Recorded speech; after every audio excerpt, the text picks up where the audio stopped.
Today's market call is presented by FactSet, financial data and analytics powered by Tomorrow, and SoFi.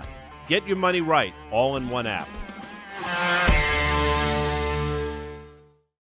It's 1 o'clock on the East Coast. It's Wednesday, the 21st of October. We're on the cusp. I think we went from Leo's, I think. You didn't say October. He did. I was it's like, August. where am I? Still August. Why are we buddy. so shouty? You know, I am shouty. It's funny. People tell me I'm really loud. It's August. So let's still. just do it again. Let's It's just say August. 1 o'clock on the East Coast, 21st of August. yeah. Leos are still, I think, if your birthday is Still today, in you're play. still a Leo. Leos are still in play. today. Cuspy Leo. Yeah. I am not a Leo, but I'm loud, as you Me pointed out. This is Market Call. That's Elizabeth Young Thomas. That's Dan Nathan. And it's me. We have a lot to talk about. Let's throw the rundown up. And we took some pennants down. What job revisions mean? I'm interested to know what Elizabeth thinks, because we've been like that. Retail therapy, the pulse of the consumer, those sort of go hand in hand. Sure. And if it's Wednesday, Dan, we do a little audience Q&A. Yeah, we do. You know, Liz, we were talking about this, I think, on the Monday on the Tape podcast. I think you might have tweeted about it. A couple of my friends who are massive conspiracy theorists. It was going around. When someone sends me a post from Zero Hedge about the conspiracy, about the revisions, I know there's something going on here a little bit, but you were thinking about it in a bit more of a sober way. Talk to us about what you were thinking about. I get it. Okay. People like it. It's an election year and they kind of, there's going to be a million revisions to the downside, kind of propping up the look of the economy and the employment. What was your take? Because I think the question we had for you was like, what are the normal revisions, year over year? So talk to us a little bit about this and why you think it's important. Okay, so what happened today was basically a revision to a quarterly report from the Bureau of Labor Statistics, and it goes in and it counts the actual hard data from firms who pay for unemployment insurance. A firm has to pay for unemployment insurance for every employee that it has.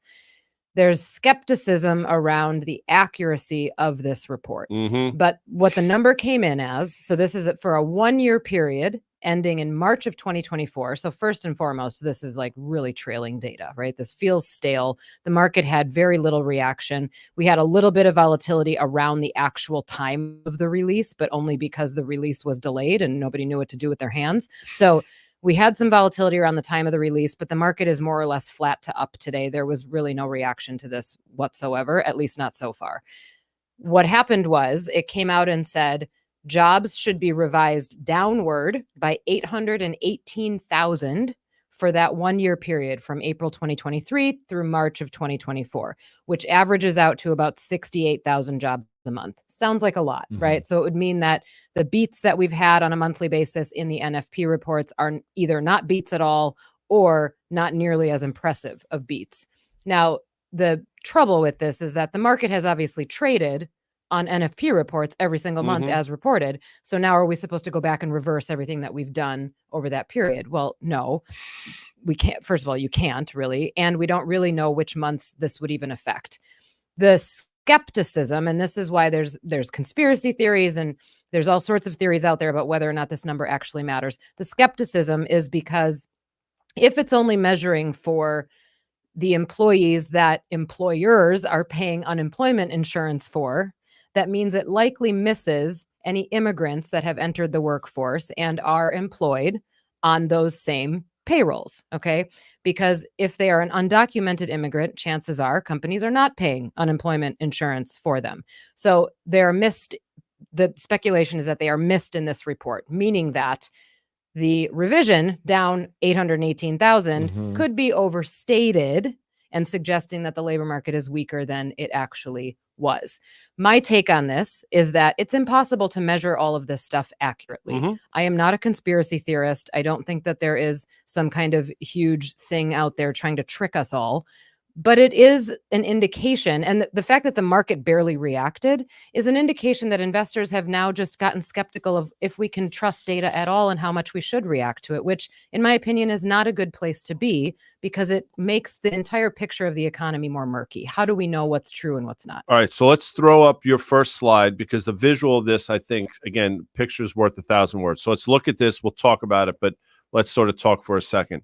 I agree. I'm not a conspiracy theorist either. What I will say, though, and we've talked about this now for the better part of the last year and a half, we have mentioned each month, I think 13 and the last 15 months, there have been revisions to the downside. So what we've been saying all along, regardless of, how this plays out, that the labor market was probably not as robust as some of the numbers indicated, with that caveat of there's a changing dynamic within the job market, without question. My concern has been, though, again, that when the unemployment rate starts moving in this manner, which it has over the last couple readings, it's going to move in a very, I think, speedy pace. Now, the politicians will grab onto this, and again, rightly or wrongly so. I mean, that's just what happens. And they will say, see, they've been propping up the numbers. They're all fugazi, blah, blah, blah. So this will be politicized until the election, without question.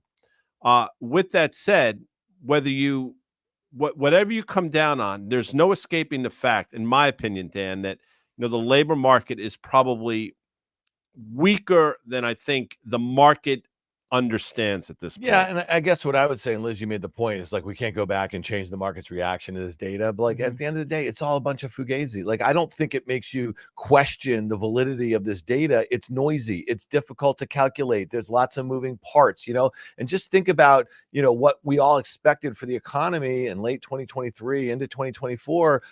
Like we're doing 3% GDP growth. Okay, you could tell me, well, look at how that's calculated. You know what I mean? Like we really have no basis to kind of question this stuff one way or another. It kind of is what it is. The calculations is what it is. They're just math. You know what I mean? Like they get it wrong sometimes, but I'll just say this, that, again, GDP is expected to be about 3%. You know what I mean? Unless they're always revising that down, the market has just reacted to all this stuff the way it has. Rates were kind of pretty well bid yields, you know what I mean? Just up until a few months ago or whatever. So at any point, we're working off the information that we have. And I just don't think if on average, those non-farm payroll numbers were 50, 60, thousand less, they might've been revised up, you know what I mean? For all intents and purposes. So again, the economy, it's doing just fine. The one thing I'll just say, Guy, about, we've spent so much time talking about the SOM rule and all this other BS.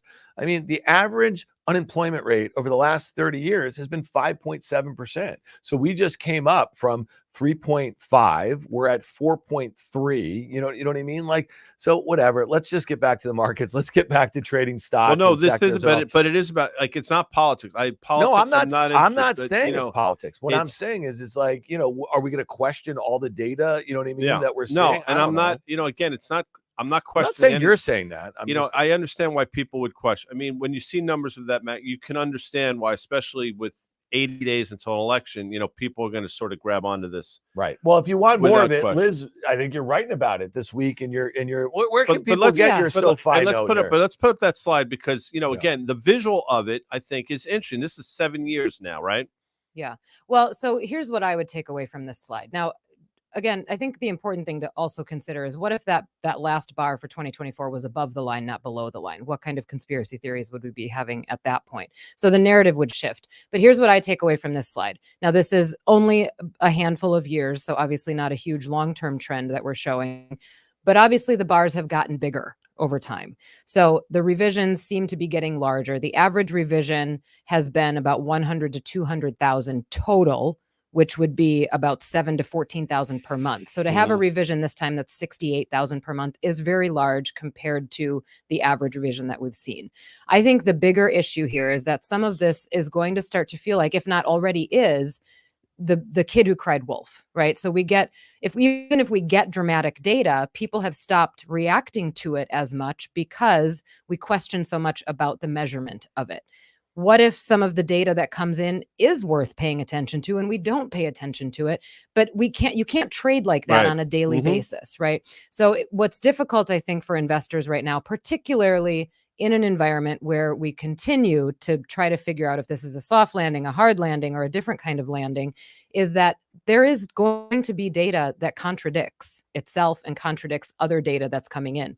And the Fed is going to get some stuff wrong. The other chart that we put into this column is basically the revisions that the Fed has done or is going to need to do, right? So this is what they're projecting for the end of the year for the unemployment rate. We're already above their projection. For inflation, we're already below their projection. So revisions are just a nature of the beast. They're going to keep happening. The market can't react every single time we have to go back and do revisionist history, which is what a lot of this ends up being. But it's the best attempt at every turn that we have to try to figure out what is actually going on in the economy and what should our expectations be for the market. And it's interesting because I think just looking through this all, it starts to make it puts into context what we're hearing from Walmart, Costco. We'll talk about Target in a second, the dollar stores to a certain extent, and TJX and something like you start to understand what's really happening. So, again, it's all part of a narrative we're trying to figure out. But to both your points, to try to trade around the market, it's extraordinarily difficult. I think one of the reasons the market reacted benignly today or quasi-favorably is because there's a faction of people that believe this just puts the Fed in play, not necessarily faster, but more definitively, I guess, if that's fair. And again, that's what folks are expecting to hear one way or another Friday morning when Fed Chair Powell speaks out there at Jackson Hole. Okay, so you're going to write a lot more about this. We're kind of done talking about it. It's going to be in your note, SoFi.com/on-the money or whatever. It's a great read. I know that you're finishing up on that. A lot of those charts, a lot of your explanation is going to be in there. Guy, and this kind of dovetails a little bit. So David Rosenberg of Rosenberg Research. So he's talking about this, and it's funny, he's steadily been in the camp that inflation or disinflation is happening. And he's been on our pods a bunch over the last year. He's been like, take it to the bank. It's going to happen.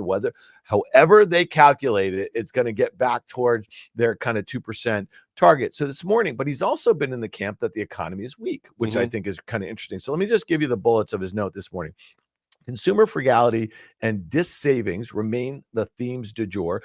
Treasuries have held on to the gains made after the July payroll report. So again, treasuries have gone up, yields have gone down. So that'll be really interesting to see as we get into the payrolls.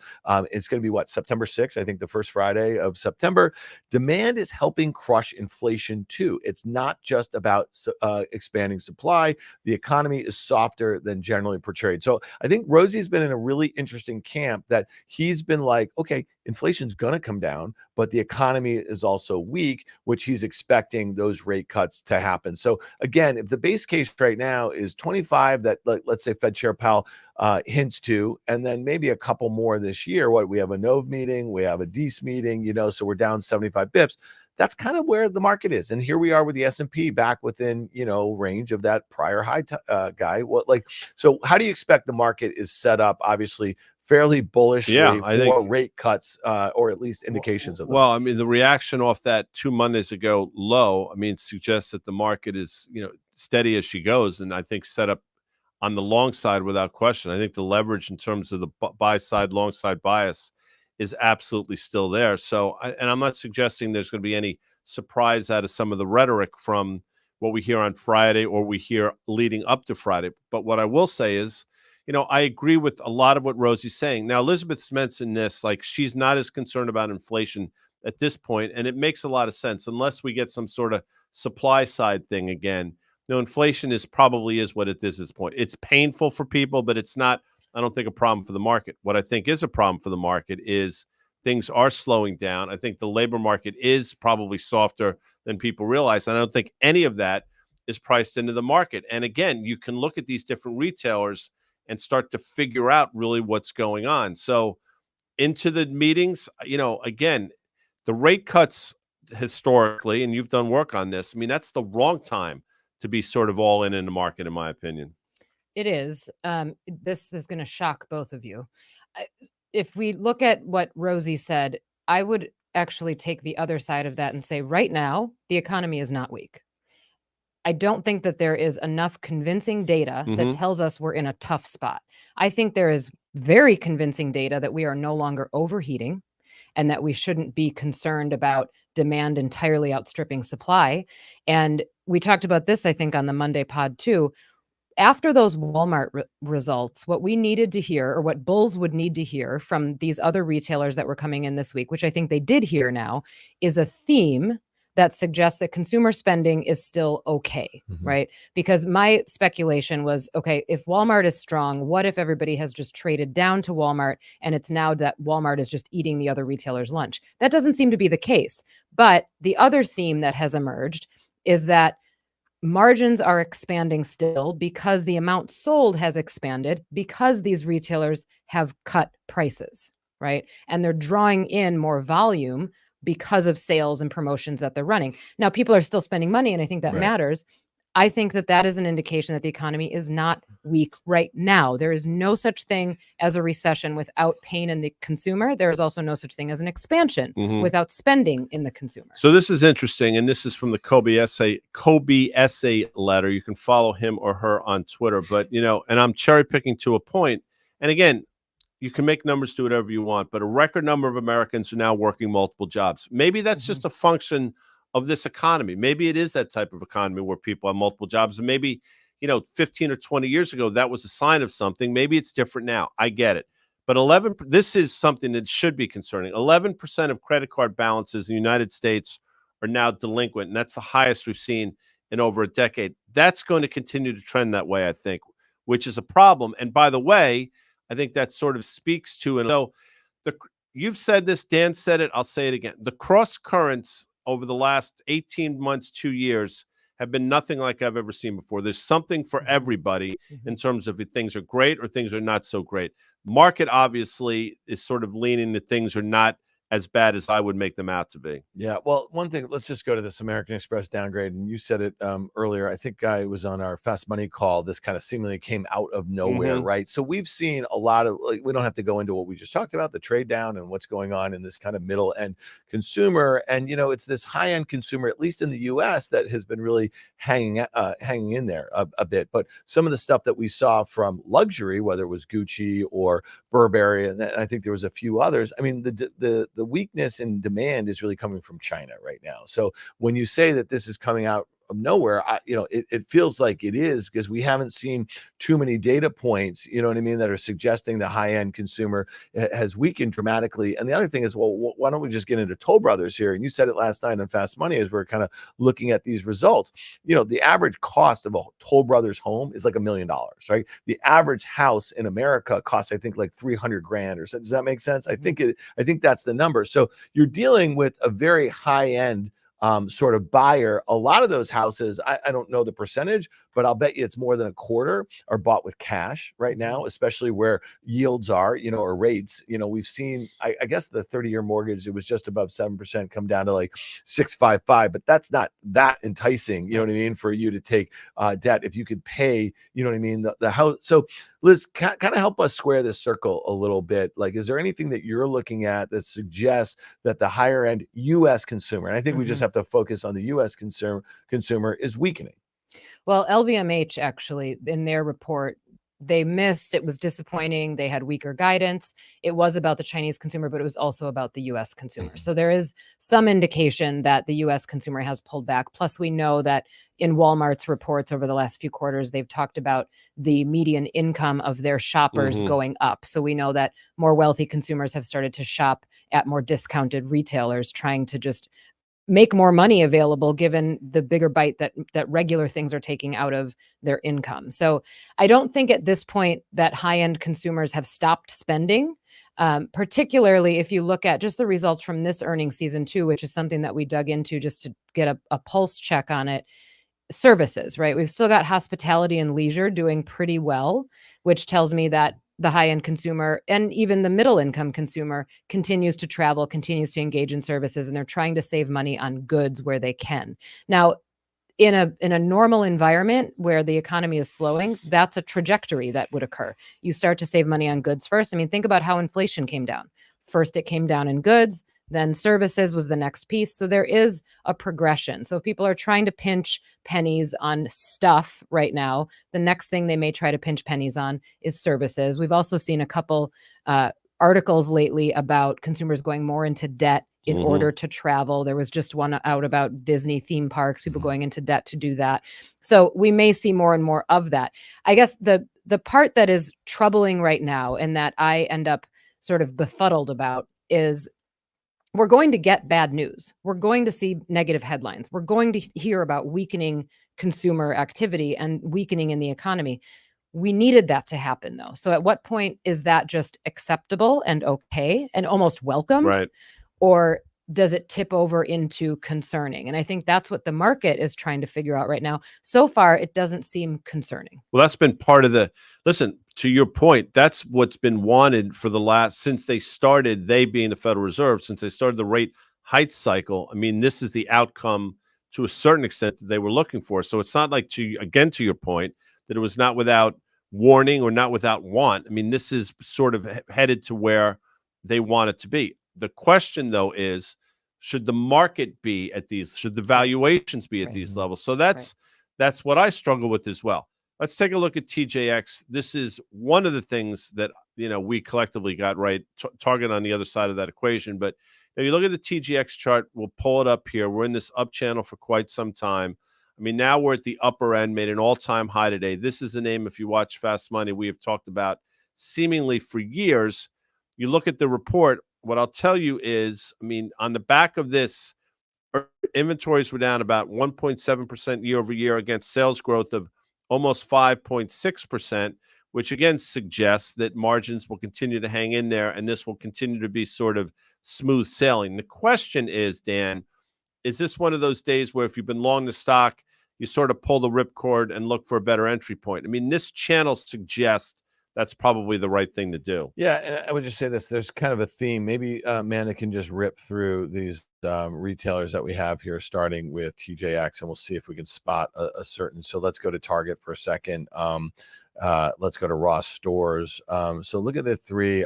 That's Macy's. We'll talk about that in a second. That seems so. Look at Ross Stores right there. Massive breakout, right? So that's been a volatile stock over the last 4 or 5 months. But to see that sort of move above that range, that prior resistance now becomes support. That's purely technical. We can talk about what's going on there. Ross Stores. I think it's probably something similar that what we saw in Target and Walmart. Let's move over to Target for a second. Also, I mean, look at this downtrend that the stock has been in, and look at that gap to the upside, right? And you look at that sort of setup. So we've seen 3 retailers that have gapped above resistance in a meaningful way on big volume. It's also what we saw with Walmart, I think a couple, was it last week or 2 weeks ago, that sort of thing. So, and the point that I'll just make is that it really felt like when we were in the meat of Q2 earnings about a month ago or so, or 3 weeks ago, if companies had disappointing guidance, they were getting absolutely shot. And, one of the things, and maybe Amanda can pull up Home Depot, we talked about that earlier in the week, that outlook wasn't particularly great. And, that stock actually didn't go down, or maybe it was down 1% or 2% and then found its way, up on the day. Same thing with Lowe's a little bit. So investors don't care about valuations right now for the most part, and they're not actually too picky about the idea that outlook might be a little murky in the near term, Liz. So what does that say to you, at least about investor sentiment and how much that's changed over the last few weeks or so? Yeah. So I tweeted this earlier in the week. We don't have to bring it up. I'll just explain it. If you look at what's called S&P dealer positioning, now dealers take the opposite side of what investors are taking. Dealer positioning is the most negative it's been, I think, ever this week. Well, can I just make one point? So dealer, I mean, it's not like they are making a bet against what investors are doing. Yes. They are making markets in these sorts of securities. So again, they end up being on the other side of it because they get paid via commission and everything like that. And many times they hedge out that risk too. They think of it holistically in a portfolio, or they use derivatives to do that. Right. So this isn't to say that market makers are bearish. This is to say that investors broadly are bullish.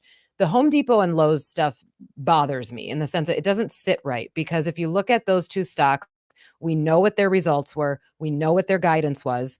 And we also know, if you look at the macro backdrop, we've got home builder sentiment that disappointed. We've got housing starts that disappointed. We've got a construction backlog that is clearing, meaning that there aren't new jobs coming on for construction workers, which also means that construction employment is going down. And I've talked about this before. Construction employment is a leading indicator for broad employment, and a leading indicator for the economy. So there is definite weakness in home building. There's definite weakness in housing starts, yet we've got Lowe's and Home Depot, even with disappointing guidance, still rising afterwards. So some of this feels like complacency and just rising tide lifts all ships. And this is being thrown into a discretionary spending category. And people are being very optimistic about consumers continuing with discretionary spending.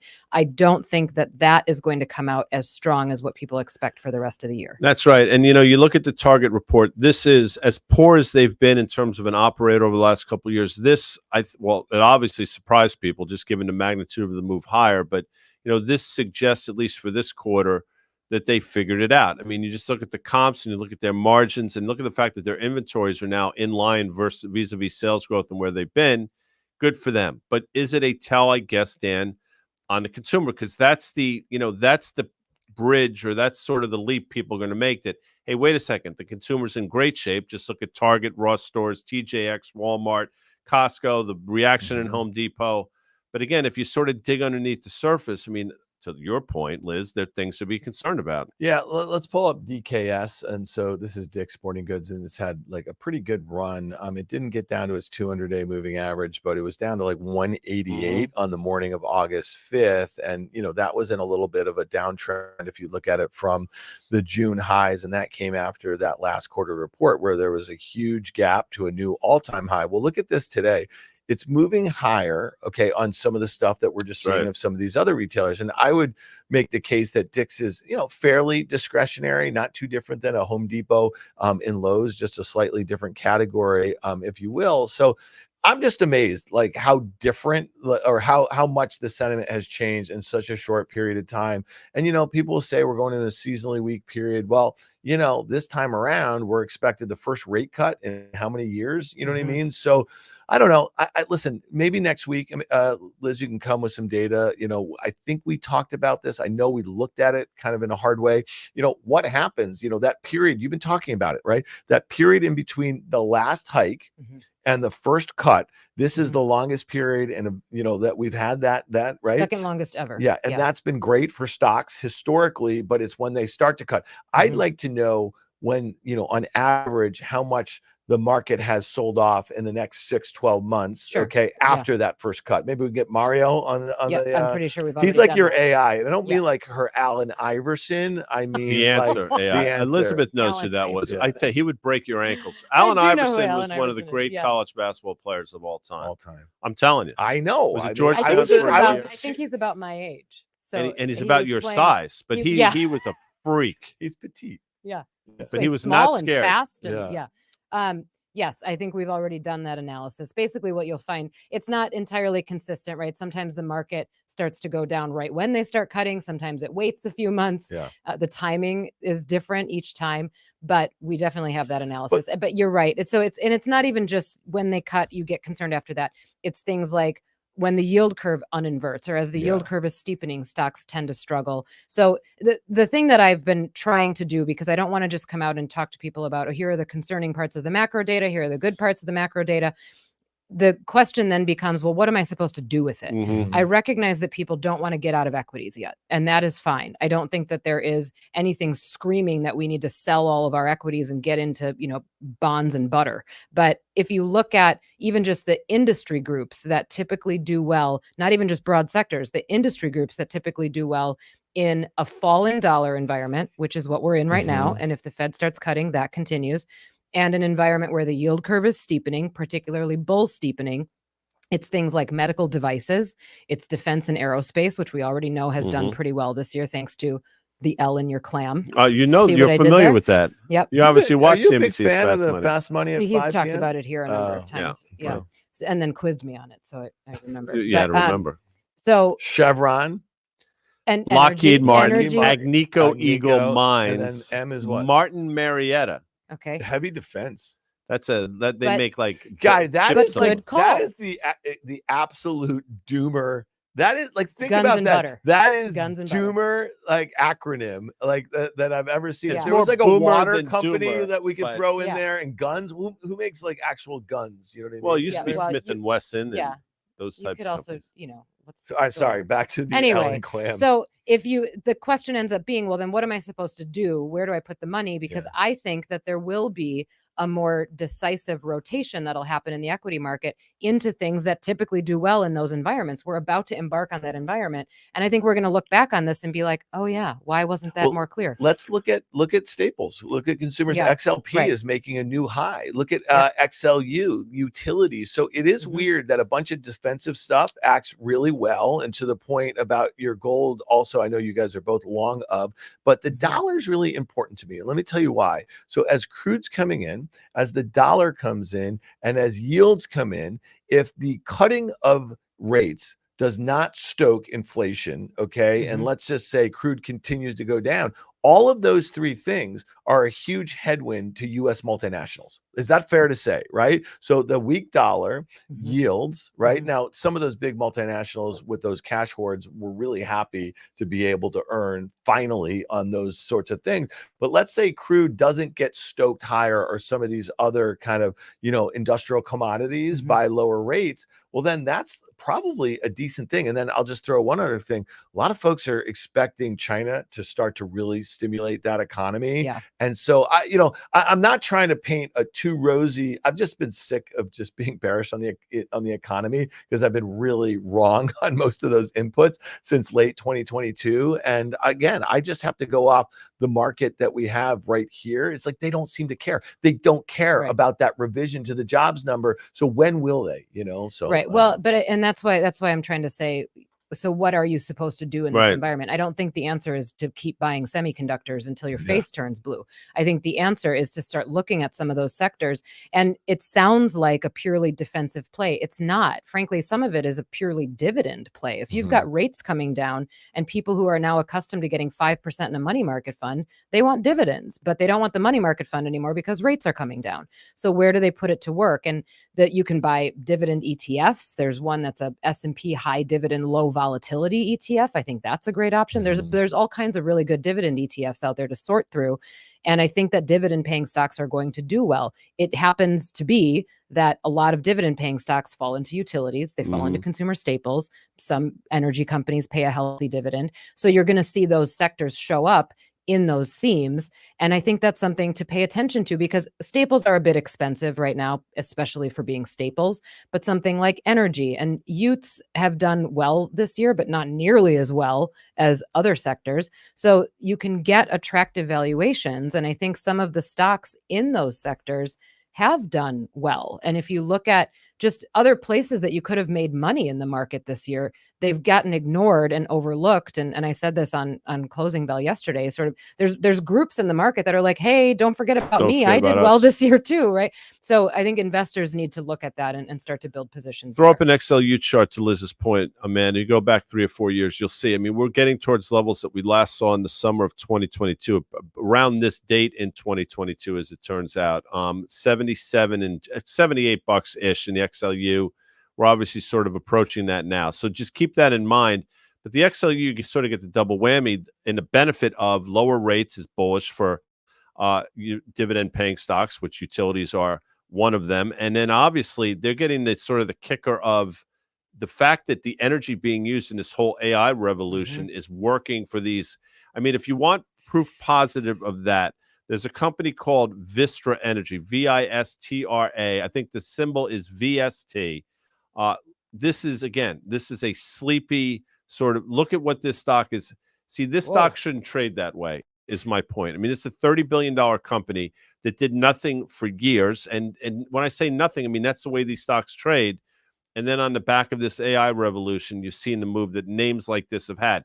That is not on the back of yields. That's on the back, Dan, of what's going on in the whole AI space. So just sort of keep that in mind. And these are things that we saw, in crypto mining, and you know what I mean? And I think there's a case to be made for that too. But, I just kind of go back to these kind of really shiny little trades that have been very concentrated, where a lot of investors, can't afford to not be in them on a relative basis or whatever. But I kind of feel like, some air is coming out of this trade right now. I know we said that before. A lot of these other names, whether it was AMD, whether it was Micron, whether it was Dell, Supermicro. Some of this stuff, was down 30-40% in a very short period of time. The stock market, the NASDAQ and the S&P were down about 10% or so. The NASDAQ was down 13% or so. We've seen this before. It came unwound after the excitement about metaverse and crypto and everything like that in 2021 into 2022. So again, you'll hear that term de-risked. Dell has been de-risked.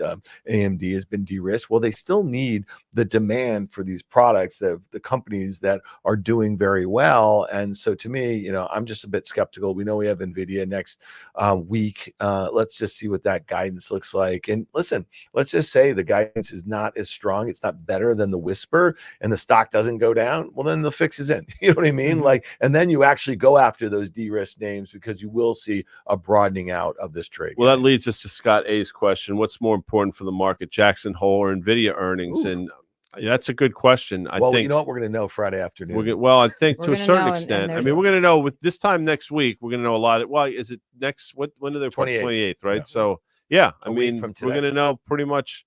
So we'll see. I still think the Fed is bigger than NVIDIA, but in today's world, who knows? Here's a question. I think this is for Elizabeth. I would like to hear Liz's thoughts. This is from Matt Walter on money on the sideline and how that would change as rates go down. This whole money on the sideline thing I've heard for years. I don't really necessarily understand it. I mean, people throw it out there as sort of a potential catalyst for the market to continue to go higher. But, speak to this. So cash on the sidelines, usually people are at least in this cycle, people are talking about the money that's been in money market funds. What if it gets redeployed into the equity market? Is that a new driver of prices going higher? So I just talked about this a little bit. I think it's going to take longer than people expect. I don't think there's going to be this huge flood out. Also, because of the cross currents, I think there's going to be a little bit of consternation on the part of investors to just take a bunch of money out of cash. But here's what I would say about if you got an itchy trigger finger and you've got a bunch of money sitting in a money market, or maybe you've got a bunch of money sitting in a CD that's coming to, whatever the case may be, what you can look at are not only stocks that give you a nice yield, but stocks that are a little bit more low volatility. You obviously don't want to deploy that cash at the top in a market. And if you feel like you're chasing a trade after it's already run up, you probably are. So be careful with that cash as you deploy it, and try to think about, what was that cash there for? I had it there because I liked the yield I was getting on it. So now make sure you're still getting that same objective with that money and keeping in mind your liquidity. I think that's where much of it will go, into what I just talked about, dividend paying stocks, which end up looking like defensive sectors. But I also think a decent amount of it could go into treasuries. I think treasuries have a big potential to rally through the end of the year. As does Warren Buffett. I think his treasury hoard cachet, you like what I did there? Is now at ridiculous levels. So he's obviously preparing for something. This is for you as well, Elizabeth. Adam B. This is a good question. How much does the jobs report compare to Fed decisions in the big picture? In other words, what, they look at jobs, but how does this sort of fit into the narrative or the decision making? So if you're asking about the report today, I think it does matter, but I don't think it's going to change materially what Powell says on Friday, and I don't think it changes necessarily what happens on September 18th, which is their next rate decision. However, the focus has shifted not only for the market, but also for the Fed, from inflation now more to jobs, partially because inflation seems like it's more under control. And their biggest concern with inflation was keeping inflation expectations anchored, which it appears they have stayed anchored. Now, of course, we haven't solved the problem, but they've stayed anchored. So now the Fed can look at the other part of its dual mandate, which is the labor market. And the mandate is to maintain full employment. But full employment really qualifies, in my opinion, as about 4.5%, maybe even up closer to 5% unemployment. Keeping it under that level is still okay, I think, in their book. So now I think jobs matter much more. I think jobs will matter much more through the end of the year for every rate decision we get out of the Fed. This is a good question that I don't know the answer to, but we'll effort. From Scott, is there a known lag between commodities and miners, gold and GDX? Great question. So I think today GDX made a 2-year high. I think we're approaching $40 if Amanda can pull it up. If memory serves me, I think the prior all-time high in the GDX was in the fall of 2011 or something like that, which is obviously about 13, go longer term, 13 or so years ago. So I think, and I've said this for a number of weeks, if not longer, on Fast Money, I think the markets, they've been hesitant to buy gold miners, Dan, because they've been burned so many times with a fake out in the underlying commodity. And oh, by the way, there's this whole other thing they can invest in the form of semiconductors and some of these technology stocks. So I think if there's first of all, GDX is performing. If there's ever a rotation, which I think is almost inevitable out of technology, yeah, I think gold mining stocks and some energy stocks can be the beneficiary. I don't know what the math is in terms of the lag, but there is clearly a lag because gold's at an all-time high, obviously, and we're nowhere close to it in terms of the miners. Yeah, and I guess the relative performance, GDX to gold is not particularly great right now. And so, Carter had a note out the other day, talked about it on CNBC's Fast Money. I want to say it was Monday night, talking about relative to the S&P, gold miners look very attractive for the first time in a very long time. This was meant to always be the sort of beta trade, but, the outperformance of gold is interesting. I just wonder, when we think about, commodities and you think about, geopolitical risk and the sort of things, one reason why people buy gold, right? If we were to have some sort of ceasefire in Gaza, and it seems like that's something that obviously, we're pushing for very hard. Who knows if the Israelis are. The Iranians, supposedly I read something this morning, have kind of pushed off the retaliation, for those assassinations because they're waiting to see if there is, which seems totally irrational given what we know about the dynamics of this relationship, but maybe everyone's a little bit hopeful. So in that scenario, Guy, you and I talked with Carter yesterday about crude, and he has a note out on Worth Charting today. He thinks crude lower, which I think is kind of interesting. So again, I know we got off of gold, but there's a scenario where, the dollar keeps going lower. That's fine. Gold might keep going higher.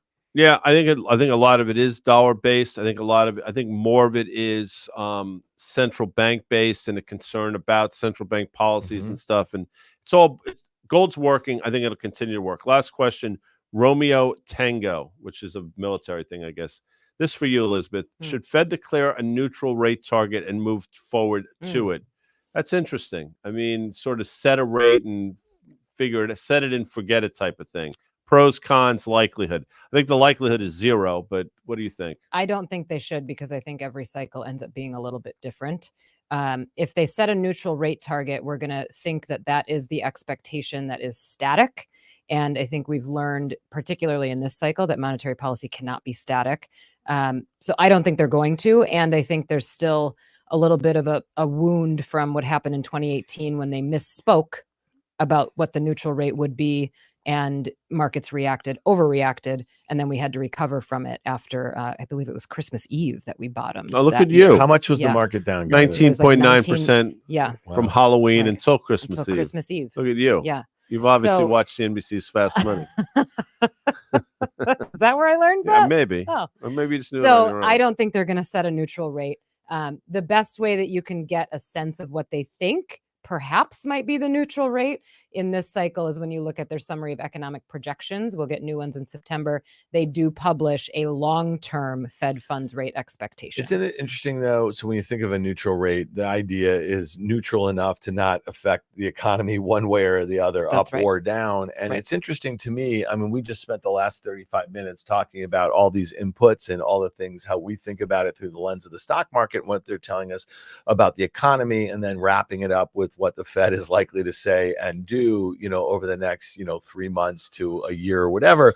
And it's funny because, Guy, you and I have talked about this a lot, the long and variable lags of monetary policy, right? So it was late 2021 when the Fed signaled they're going to start raising rates to cool things down, not just risk asset prices, but obviously also the economy, which is why, the market sold off aggressively in 2022 ahead of, a weakening economy. And then we never just had the weakness that a lot of folks expected. So here we are on the other side of that, where the Fed is signaling that they're going to cut interest rates. Well, if we haven't even seen the weakening, right, a materially weakening, right, of the rate hikes, right? Well, how long might it take to see the weakness right? From, or you know what I mean? I don't know. Like the final weakness emerge, and might that turn into something that's not weakness? I have no idea, but it's interesting. I think you have it right. There's like the idea of setting a neutral rate and having just one other data point to kind of back you into the corner doesn't make a lot of sense for the Fed. Before we 5,000, this is one day. I don't want to make a huge deal out of it, and it's come down significantly. But on what is a benign to slightly higher day, I find it interesting, and we talked about this yesterday, that the VIX is actually as high as it is. The VIX is north of 16.5. Now, you will say, wait a second, guy, relax. A week and a half, 2 weeks ago, this had a 60 handle. So, but it's something to watch. Like, we traded down, obviously, pretty precipitously. We talked about sort of potential levels to be held, and we had a conversation with Katie Stockton last night on Fast Money, how she didn't think the volatility cycle was over. I agree. So just keep that in mind. Again, it's one day, not a big deal, but watch the VIX today up. I don't want to put a percentage on a percentage, but up 5% on a benign day is interesting. Well, I'll just mention this. So what's going on there? So we talked about it earlier on Market Call this week. The S&P, at least the options on the SPYs, was implying a little less than 1% in either direction by Friday's close. That's picked up a little bit. And that, I think, is a reflection of what's going on with the VIX. You just see folks positioning, you know what I mean, like in front of this event and expecting maybe a little more volatility than they might have expected earlier in the week. But how much does the market rally this week? Because, we started the week kind of suggesting that it might be a sleeper of a week until we get right before, the thing. So here, we closed on Friday in the SPY. As the market's up, maybe I'll just say 1% or something like that. Not a huge move, but again, it's already realized what it was expecting earlier in the week, and then we have this event. So again, maybe that's what the VIX is kind of ticking up on. Stay tuned, people. I think we get minutes today. We'll see if those are interesting. In 15 minutes. In 15 minutes. I mean, we could stick around, but Elizabeth has to go because you're always busy. We're fortunate that we have you as often as we do. I mean that sincerely. Thank you. No, because you get pulled in a lot of different ways, and the fact that Dan and I have you both on Monday and Wednesday, I think it's great, and we've enjoyed it. And the years go by. The days, as they say, Dan, the days are slow. The days are long, but the years are short. And I'm finding that in terms of this relationship we have. Oh. Am I getting a little melancholy? You are, but it's nice. It's hard. It's very sweet? touching. Thank you. Seems genuine. I won't add to that, but I do enjoy it. Well, before we get out of here, this is something that's near to Dan's heart. Something we rolled out. Enjoy it. I think it's a great 15 weeks. Amanda, Matrix. Well, I don't have my ear thing in. MRKT. Maybe Amanda can sort of put how many weeks. I think it's the week 15. You seem to be really into how long we've been doing. Well, because you know what? It's amazing how quickly it goes by. Correct. It seems like yesterday we started. And by the way, you see that with the NFL season. Watch how quickly from week 1, you wake up the next day. It's like week 13. Right, like, so holy shit. Quickly, and that's what's happened with Market Matrix. I have an NFL question for you, but I want to go back to the Market Matrix. I like NFL it's questions. MRKT Matrix. Follow it in your favorite podcast store. Rate it, review it. The whole jam here. Share it with your friends. It's an AI-generated podcast. Our team, we curate what we think are 10 of the most important stories in the markets and in business. We put it into a large language model. We get a nice little summary. We put it into a voice spot. You don't have to listen to Guy or myself. The main man is called Brunson. He's going to read it to you in under 10 minutes. And let me just say this. If you listen to it at 1.5 speed, which I generally do listen to podcasts, you're going to get through it a lot quicker. 50%. Really quickly, Guy, because you're still. That's a mathematical fact. Right. You're still like just I love Daniel Jones. How did you know I was going there? Banging the Daniel. I love Daniel Jones. Okay, can I ask you a question? Yeah. How much credence do you put in the performance, of preseason games, decision making in the first quarter for the first 3? Decision making is decision making. Physical stuff is one thing. You can look past it. Decision making is worrisome always. Can I ask you a question? Yeah. Do you agree that in the first quarter or second quarter, as folks are trying to make the team establish themselves, they're playing 100% in the preseason? I don't think guys are jaking it in preseason. You get hurt when you don't play 100%. Okay, so whether it's the first team trotting out there or guys looking to make the practice squad or get another team. Correct. So the speed of the game, look, it picks up in the regular season, but these guys are playing for something. So here's my question: you've been humping Daniel Jones. Well, for a no, while. he's never been. He's never evolved. He's never become the quarterback that a lot of folks. He had low expectations. All that being said, high expectations. Caleb Williams. Have you seen the highlights so far? I mean, okay, so I just want to get your take. Who would I rather have? I'm not saying that. What do you think so far? Okay, and then Caleb Williams is going to have a learning curve. He's not going to walk in the NFL and be, this generation's John Elway. If you go back and look historically, unless your name is Mahomes or something like that, it typically takes 3 or 4 years. Aaron Rodgers' ass was on a bench for the first 2.5 years of his career behind Brent Favre. So, there was a time when teams allowed quarterbacks to develop. Now you get thrown into the shit. And they're like, you got to perform. It's not that kind of position. Phil Simms, for you Giant fans out there, drafted out of Morehead State, much to the chagrin of most Giant fans because they never heard of Morehead State in Kentucky, by the way. Took him at least 5 years, if not 6, hurt all the time, and then he figured it out. Daniel Jones has the mind and the body. He's probably one of the most athletic quarterbacks in the league. He can get it done. He's also been a guy that's played under now, I think, the 4th or 5th head coach in his tenure and the 4th or 5th offensive coordinator. That's a lot. You give this guy, they've built an offensive line that I like. I like what they've done. I think Andrew Thomas is one of the best left tackles in the game, as Elizabeth and I talked about. Schmitz at center is going to figure it out. He will be a stalwart.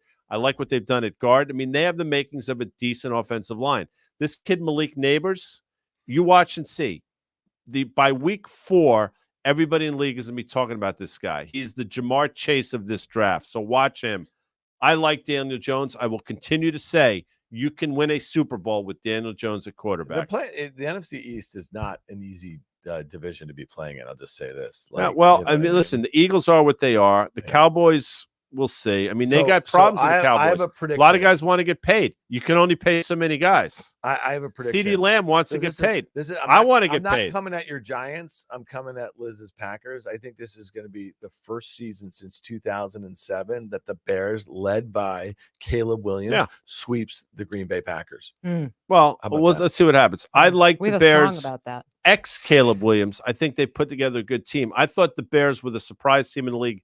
Could have been last year. That did not happen. Yeah. But they have the talent on that team without question. I don't know what the schedule looks like enough to know where they play, but I don't think the Bears have beat the Packers at Lambeau in like a very, very long time. Yeah, I think so. But this is I don't know where. Amanda must. I guarantee Amanda. Well, she's apoplectic, but she's not because. Is she apoplectic? I look forward to football season. Well, it's going to be here before you know it. But you know what? Don't wish the MLB away. I mean, your Brewers are legit. I know. It's like that overlap time is the best couple months of my life. So November 17th and January 5th. The first game is Pack at Chicago, and then the second game is obviously Chicago at the Pack, and playing in the frozen tundra. Yeah, and that's in January. I mean, Chicago's accustomed to cold weather, but don't do that. You did a Chris Berman in the break last night. You talked about Bad Moon Rising, Andre Bad Moon Rising. Yes, you did, because I forgot if it was Andre Rison or Andre Reed that hit on Melissa Lee. It was Andre Reed. And it was Andre Reed. Super creepy. Yeah. I don't even know. Why was he on our show? This is like 10 years ago. He hit on her live on air? Well, no, in the break. He was just like, he got up close to her too. Yeah, it was creepy. Guy had to step in. The older brother sort of stuff. Gutsy move. So it was Andre Reed who played for the Buffalo Bills. You did a Chris not Berman. Andre Bad Moon Rising, who played for the Falcons. And we have to apologize because Andre Rising is a fan of the show, and he might have not liked that if you had said that. I didn't say it. But his house was burned down, Andre Rison's, by his girlfriand, I believe. Correct. Yeah. That's all right. We're excited for the NFL season. We're excited for Market Matrix. Go Packers. Oh, yeah. I'm excited about I like Dan. Listen, I am a Daniel Jones fan. What do you want me to tell you? I know. A lot of people, listen, I know the haters. I get it. It's a league where you got to perform. And this is, obviously a huge year for him. In terms of his contract, the Giants can sort of say sayonara, we'll see. But I like the fact that they weren't able to trade up and get a quarterback. If they did trade up, Dan, it would have been J.J. McCarthy, who now, as you know, is on the shelf for the rest of the year, damaged goods. That would have been a disaster. He was never going to do well in the NFL. We'll see. I haven't given up on the kid, but he ain't playing this year. Yeah, that's what I'm saying. Okay. Should we do it? Go ahead. We'll see you guys all tomorrow. We have Who do we have Carter tomorrow? Braxton Carter Braxton Worth Worth. on the market call. Liz will be back with us on Monday on the On the Tape podcast. So check Post it all out. Jackson Hole. Post Jackson Hole. Yeah, we're gonna have a lot to talk about. So that should I be hope an so. exciting day on Friday. We'll see you all tomorrow. Thanks so much. Guy and I are going to be on CNBC's Fast Money. We have an interesting host tonight. a friend Leslie of ours. Picker. I think Leslie it's her Picker. maiden voyage. Yeah, Fun. check that out. Yeah, it's gonna be fun. That is Guy exciting. will be very supportive. You know, Of course I will. Yeah, I of like course. her. All right, guys. Thanks so much. See ya. Bye.